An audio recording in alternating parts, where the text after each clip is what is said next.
diz assim: e ao anjo da igreja que está em Pérgamo escreve: isto diz aquele que tem a espada aguda de 2 fios.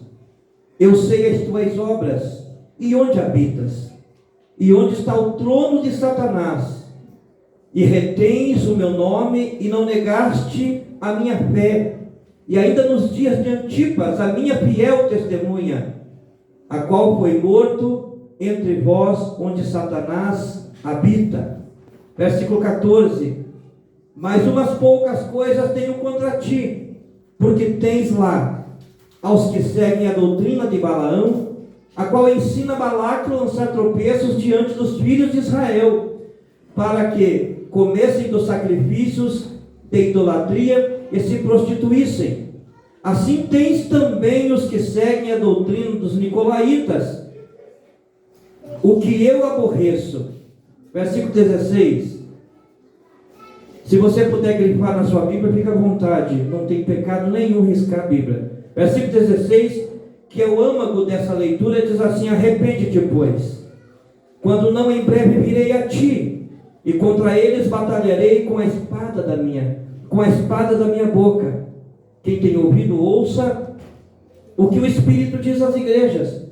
Ao que vencer, diga: ao que vencer, darei de comer do maná escondido, e dar-lhe-ei uma pedra branca, e na pedra um novo nome escrito, o qual ninguém conhece senão aquele que o recebe. Podeis tomar o vosso assento. Nosso pastor já orou. Glória a Deus.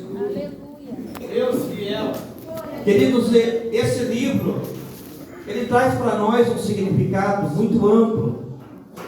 Nós temos, na verdade, depois de ter dado aula algumas vezes, eu estou já há alguns anos parado de lecionar também, mas eu lembro-me que na época em que eu estava lecionando, aqui em Curitiba, em São José dos Pinhais, eu lembro que uma das minhas alunas ali, chamada Jamile, ela disse assim para mim: pastor, o livro que eu mais tenho medo até de abrir, eu tenho medo até de falar dele, é o livro do Apocalipse.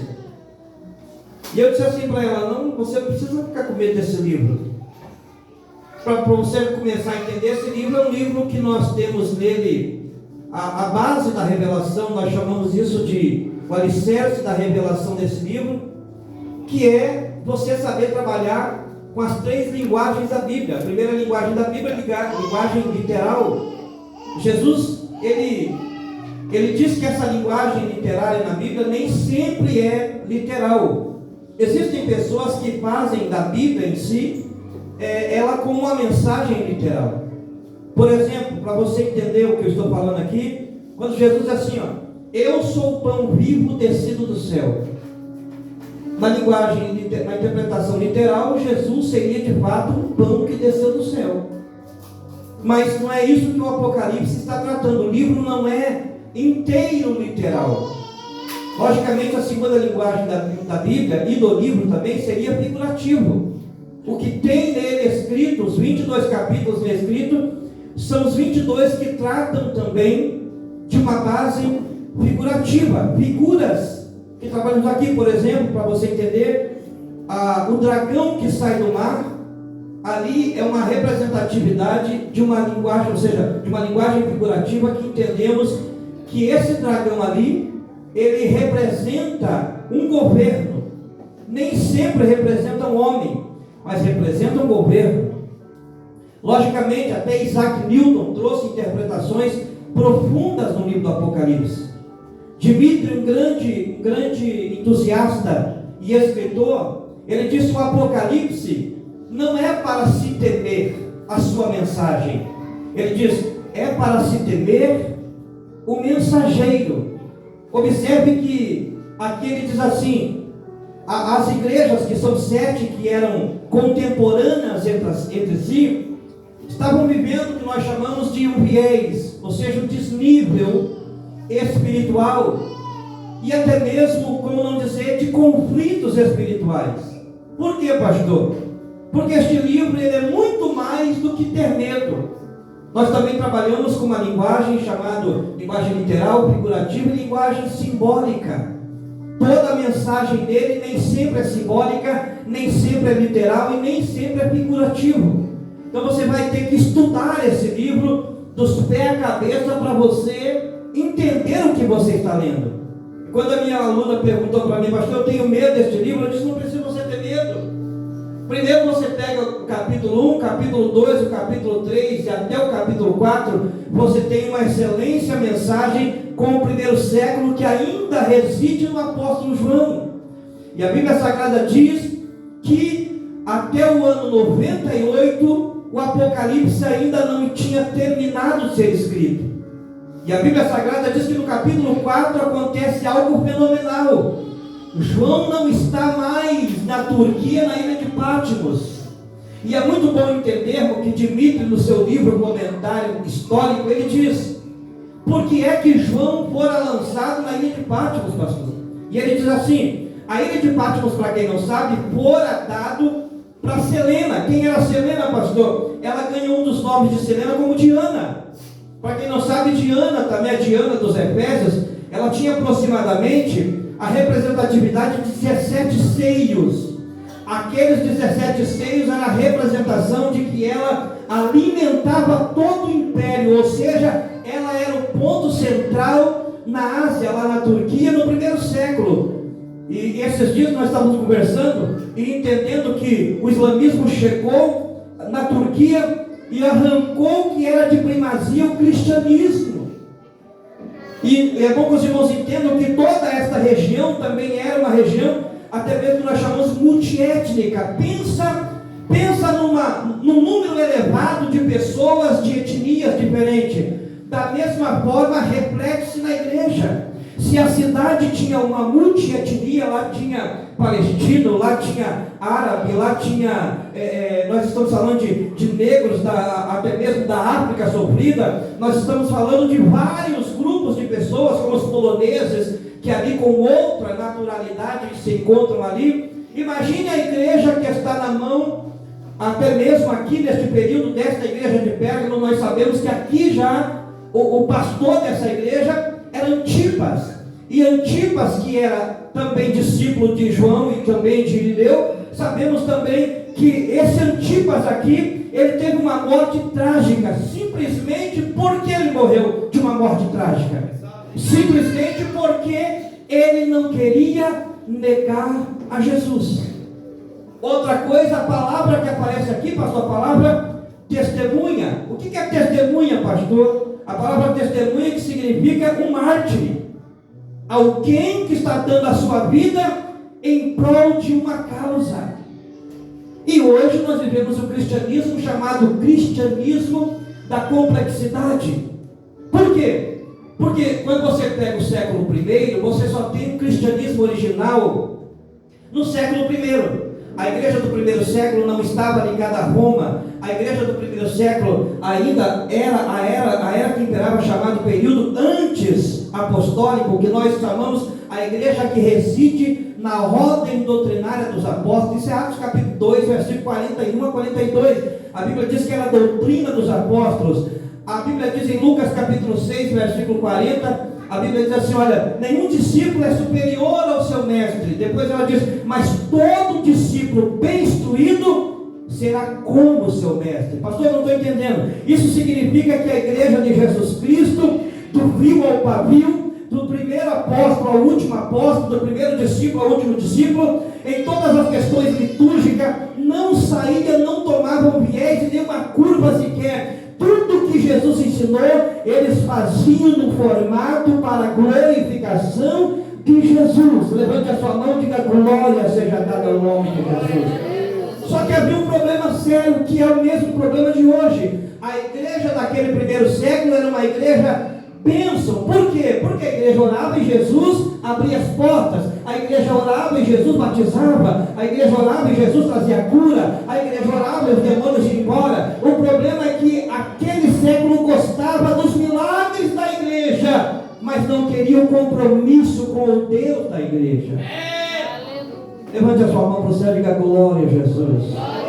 Então Pérgamo vai entrar aqui dentro de duas duas coisas importantes. O primeiro aspecto de Pérgamo é que Pérgamo é uma cidade, irmão, historicamente falando, é uma cidade abastada culturalmente. O rei ali chamado Eumenes era um rei que para competir com Alexandria, pastor, ele mandou fazer uma biblioteca tentando fazer maior do que a biblioteca de Alexandria. Para quem não sabe, cerca de 200 volumes, 200 mil volumes tinha a biblioteca em Pérgamo. E esta biblioteca era o dodói do rei Eumenes. Para quem não sabe, a cidade de Pérgamo também traz na sua trajetória, nós chamamos de DNA, no seu DNA, também um dos generais de Alexandre o Grande. E a história vai dizer que os descendentes de Lessímaco, que era o general de Alexandre o Grande, os descendentes deste homem, deste grande general, é que vai fundar a cidade de Pérgamo. E quando ele funda a cidade de Pérgamo, paira aqui nessa cidade algo relacionado ao paganismo. Então você imagine que a igreja de Jesus está no meio de duas guerras espirituais. A igreja de hoje também está no meio de uma guerra espiritual. Só que os crentes vivem 3 guerras espirituais. Aonde está a guerra espiritual dos crentes, pastor? A primeira guerra espiritual dos crentes é a guerra pela sua salvação no céu. Levante a mão e diga glória a Deus. Quantos querem ainda ir para o céu? Para você entender, para mim, meu Deus, é muita coisa. E eu nem estudei. O diabo, olha para cá, irmão, antes do arrebatamento, antes de soar da trombeta, o diabo quer tirar pelo menos 4 coisas. Quantas coisas? 4. Coisas não é bom falar, porque a etimologia da palavra coisa é algo que não tem identidade.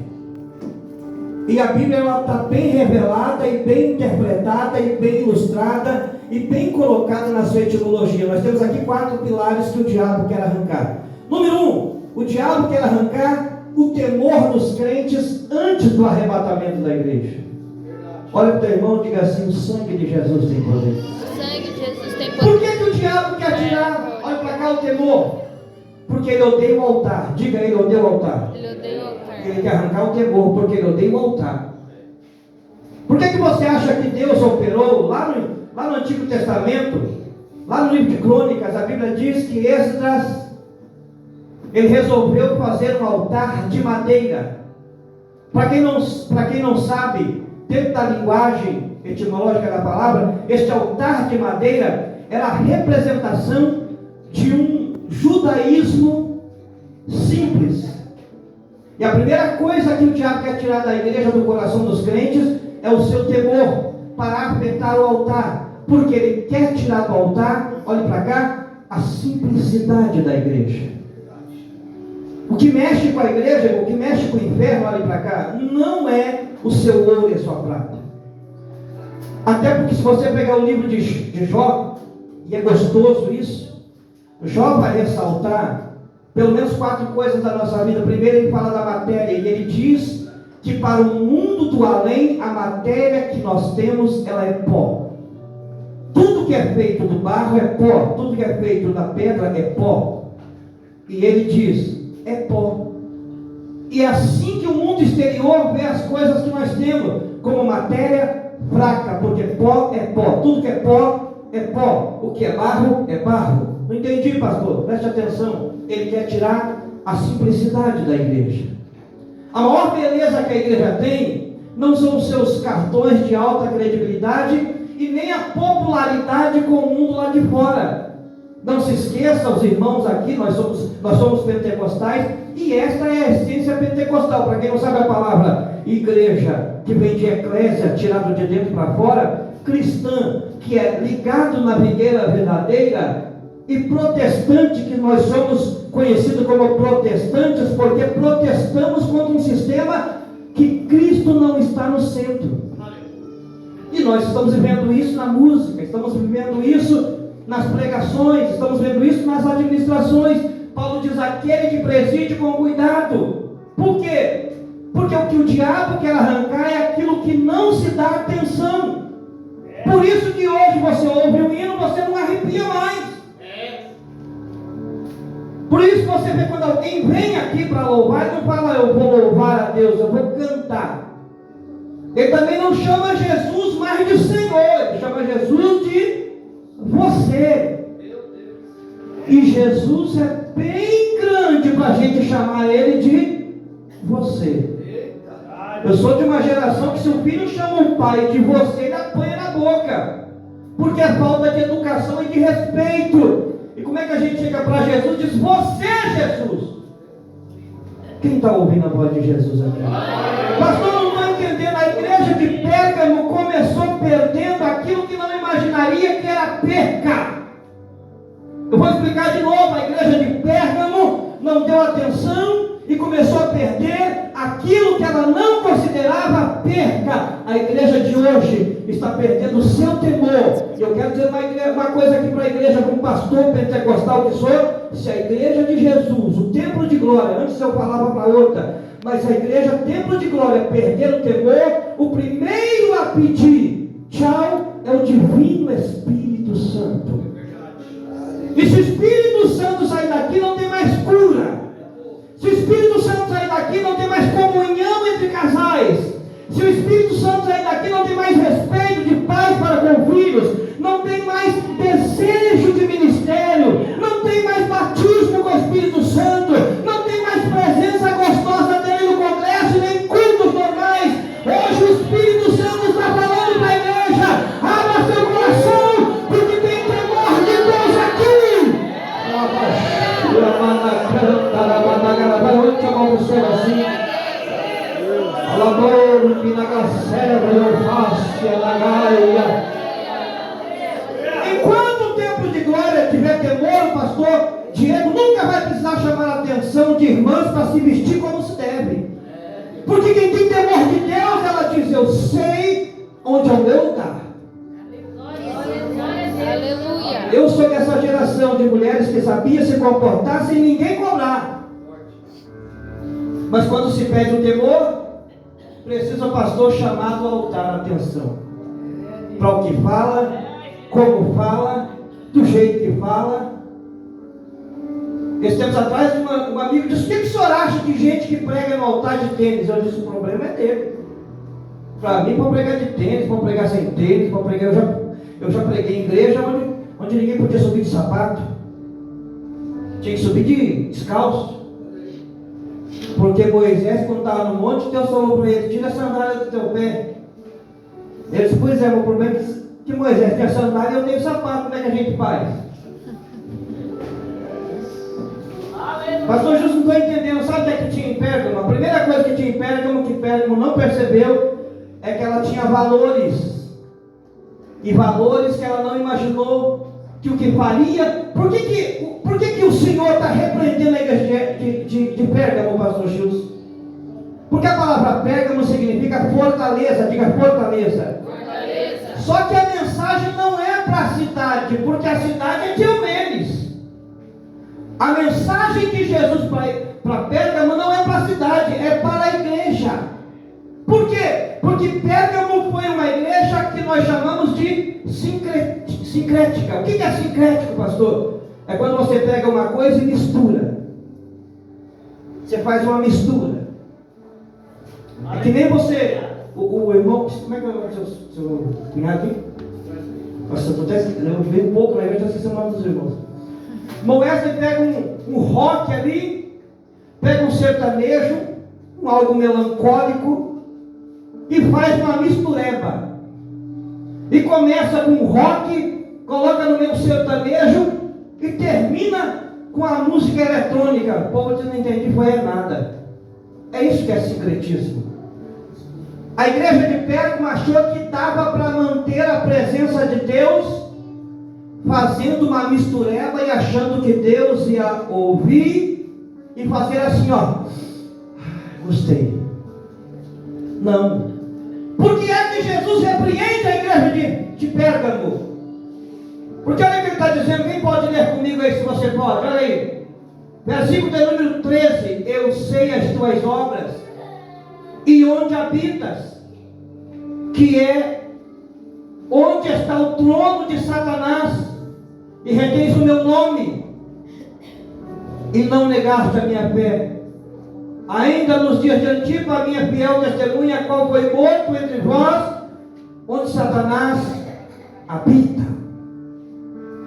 Existe uma interpretação, mas pelo menos os mais originais, mais os genuínos estudos dizem que esse trono de Satanás aqui significava de fato mesmo o altar de Zeus, que está onde hoje, pastor? Está em Berlim. Eles conseguiram, a arqueologia conseguiu um escavamento, descobrir onde era o Satanás, onde era o trono de Satanás, que era o altar de Zeus.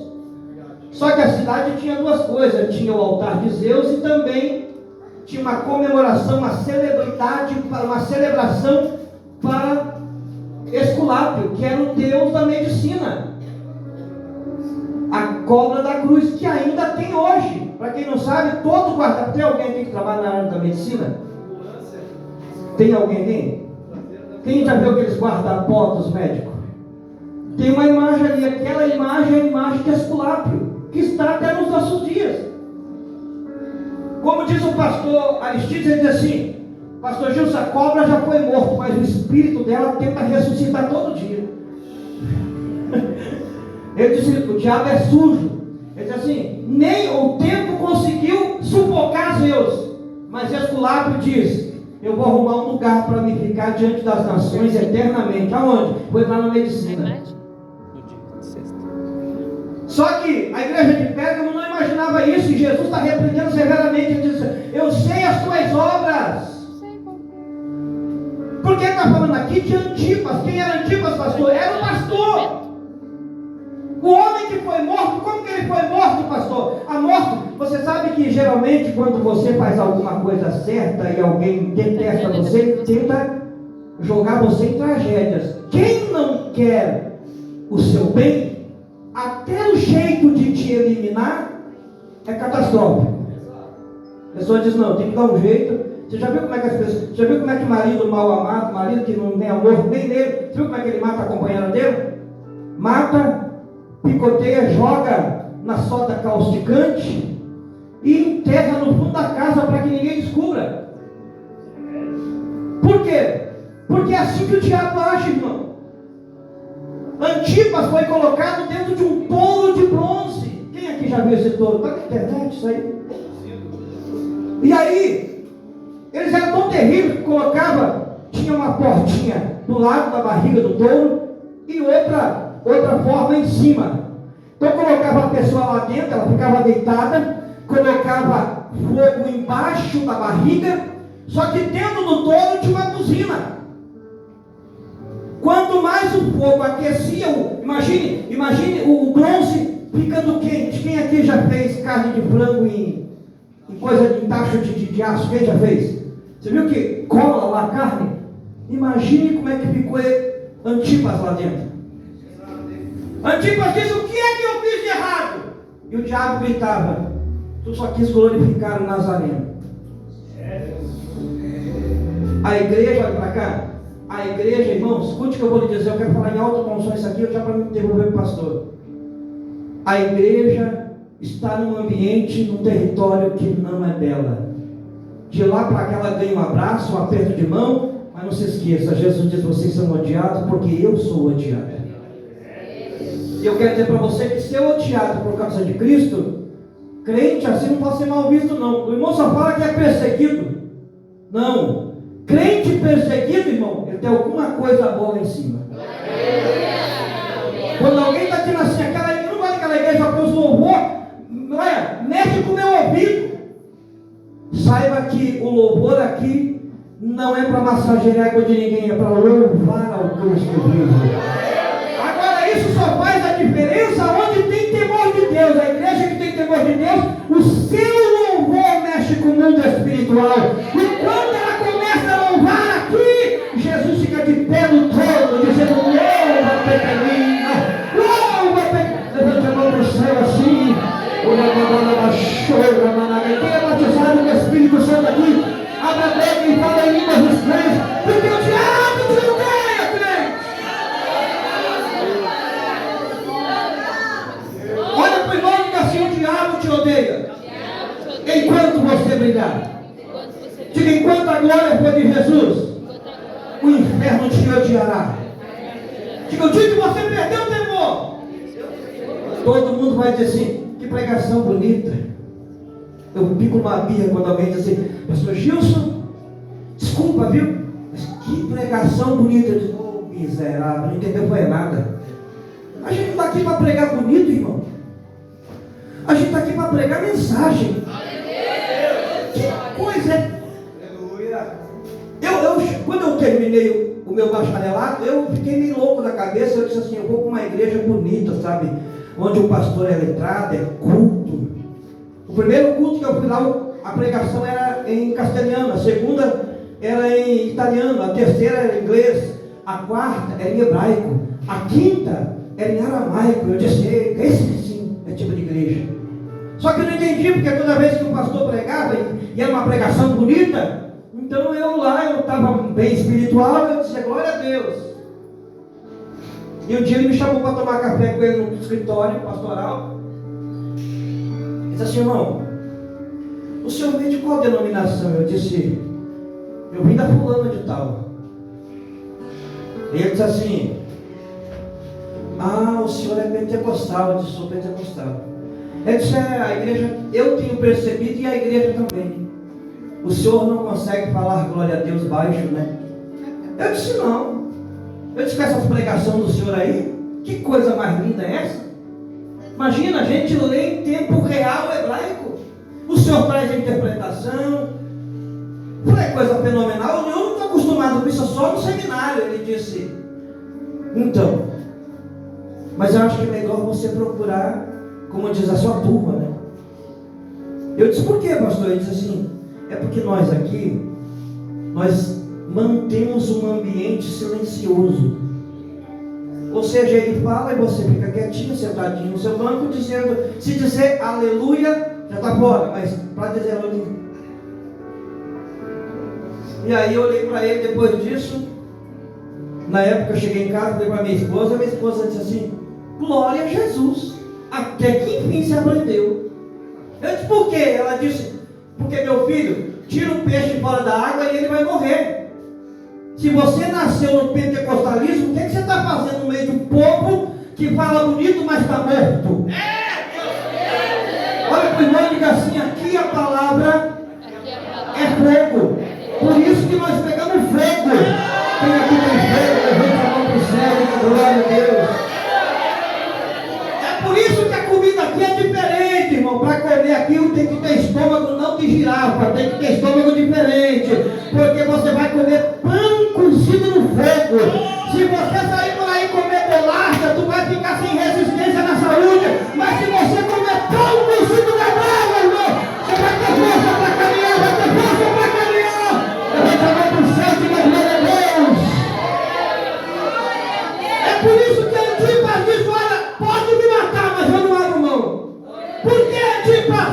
Ele diz, porque eu não servia uma divindade, apenas uma obra da divindade. Eu servia o Deus vivo, poderoso e excelso. Vale a pena, meu filho.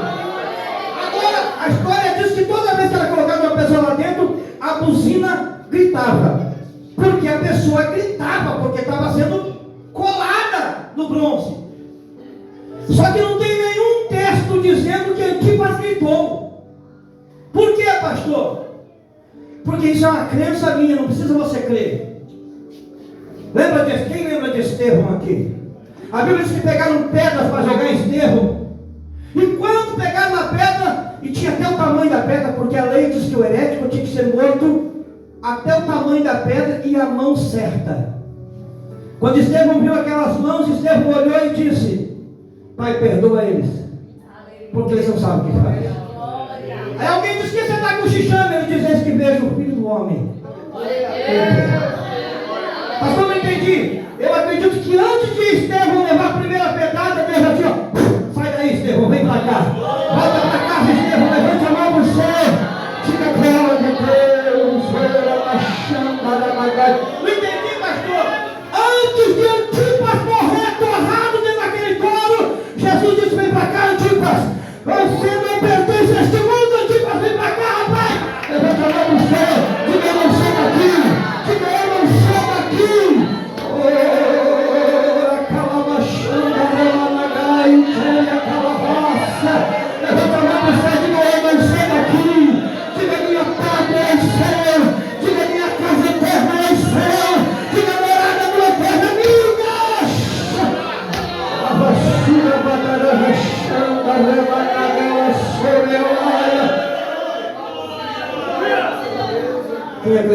levante a mão para o céu, diga glória a Deus. Versículo de número 14, já estou falando, pastor. Aí diz assim, mas umas poucas coisas tenho contra ti. Imagina, depois da morte do pastor, você sabe, irmão, tirou o pastor da igreja, porque pastor, ele é uma diferença na igreja, é uma balança. Você quer ver uma igreja pastoreada por um evangelista? É só elemento de bagunça. Porque evangelista só quer oba-oba, só quer grito. O negócio do evangelista é glória a Deus, aleluia. Ô irmão, meu esposo, eu estou achando que ele está me traindo. O que eu faço? Só dá glória a Deus, irmão, vamos embora. Porque o negócio do evangelista é cocequinha na barriga e glória a Deus na boca. O pastor é diferente. O pastor, ele olha assim, ele tem experiência. Mas fazer o que? Antipas tinha sido morto. Pastor Justo, como é que essa igreja era pastoreado? Dmitry disse que os crentes ali, com medo da perseguição, começaram a se envolver com a doutrina de Balaão e com a doutrina dos nicolaítas. O que aconteceu ali, pastor? Um sincretismo doutrinário, ou seja, nós podemos dar glória a Jesus de dia e também podemos cultuar as divindades à noite. E como é que se cultuava o imperador, pastor? Você tinha que queimar incenso para o imperador e dizer, Ave César. O imperador gostava de dizer assim, ó, viu? Até os crentes reconhecem a minha divindade. Aí Jesus vem, mas umas poucas coisas eu tenho contra ti.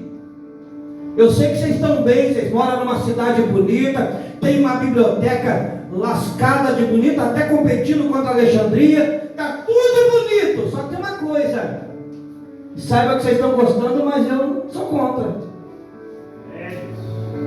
E às vezes é melhor ficar 2, 3, mas ficar com Jesus. Às vezes é muito melhor entrar numa igreja de pau a pique, de chão de barro, do que entrar num mega templo salomônico sem a presença do grande El Shaddai.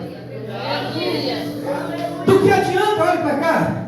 O meu pastor é letrado. Ô irmão, olha para cá. A gente aderiu à formação teológica que é para os crentes entenderem alguma coisa, mas não significa que a base do pastorado é a formação teológica. A base do pastorado, o senso do pastorado é a vocação. É a vocação. Não é o anel de teologia que vai botar na sua testa. Sai, Satanás. Não. É a autoridade do nome de Jesus que está sobre o ungido de Deus. Glória ao Senhor, glória a Jesus. Eu sou a favor, Senhor. É bom o crente aprender. Eu tenho uma biblioteca na minha casa cheia de livro. É bom, gostoso. Já mostrei meio que não leio nada, mas tudo bem. É gostoso. Mas a gente não pode, olha para cá, anular a vocação. Romanos 11, 29. Os dons e a vocação de Deus são dados sem arrependimento. Ou seja, não há revogação quando a unção cai sobre a vida de uma pessoa que foi ungida por Deus. Quem está entendendo a voz de Deus? Pastor, não estou entendendo, versículo 14, mas umas poucas coisas eu tenho contra ti. Porque tens lá os que seguem a doutrina de Balaão.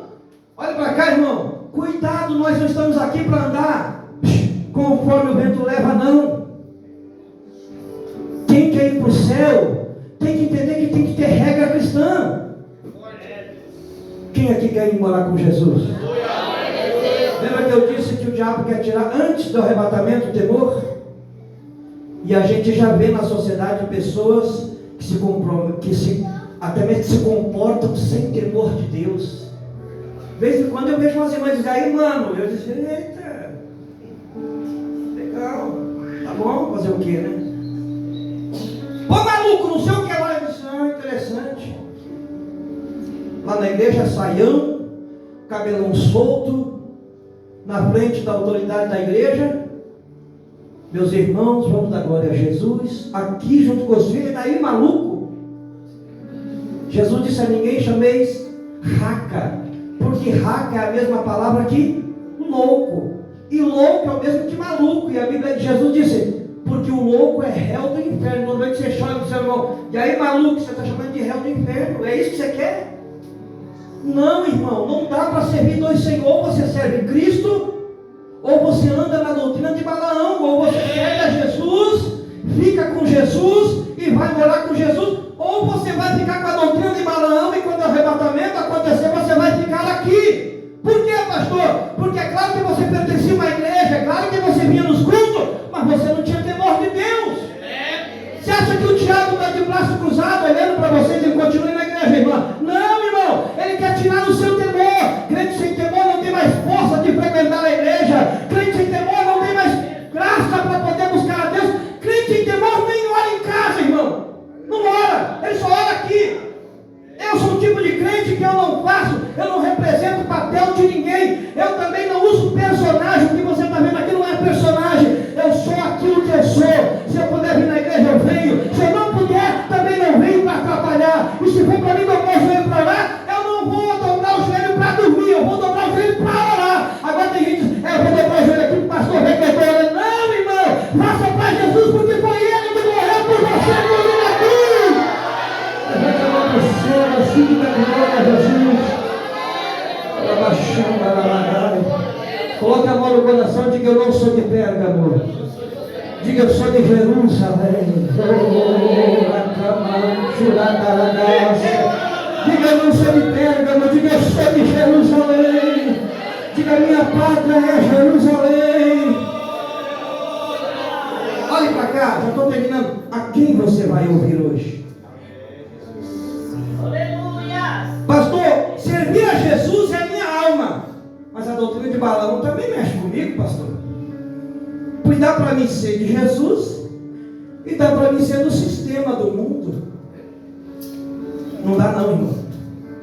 Malaquias 3,18. Põe na tela para nós, irmão. Malaquias 3,18. O profeta diz, e vereis outra vez a diferença entre o justo e o ímpio. Olha lá. O que é a palavra ímpio? Em hebraico a palavra justa é tzadik. Tzadik, para quem não sabe, é um homem com duas personalidades. Ele é justo e também piedoso. A palavra ímpio é o prefixo in, que significa aquele que não. In, ou seja, não está. É o in. Pio quer dizer, a palavra pio significa aquele que não tem piedade. O carnal, o que não tem temor, o que já não é como seu Deus é. Olha lá. Então vereis outra vez a diferença entre justo e ímpio. Aí ele vai, ó, entre o que serve a Deus. Por que parece a palavra serve? A palavra servir aqui é um verbo grego que significa aquele que está sujeito. Ou seja, ele se sujeitou à vontade sem ficar nada de fora. Ou você é ou você. Olha para o irmão e diga, você é ou você não é. Eu não estou falando aqui de santidade louca, irmão. Eu não tenho nada a ver com quem usa brinco. Acho que a tua salvação não é perdida. Eu também não estou falando nada contra quem usa batom. Porque tem gente que não usa brinco, mas a língua é grande. Tem gente que não passa um batomzinho na boca, mas o coraçãozão vem lá em casa, amaldiçoar A, B, C, D, F, G, H, ninguém quer ser crente.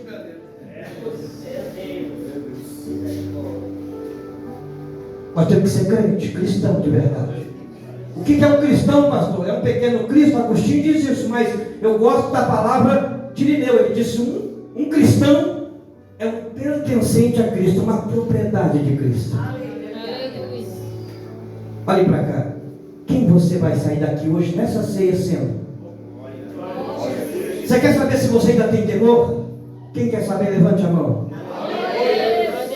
Eu vou lhe dizer aqui essa noite qual é o maior testemunho que o pastor Diego espera de nós aqui nessa ceia.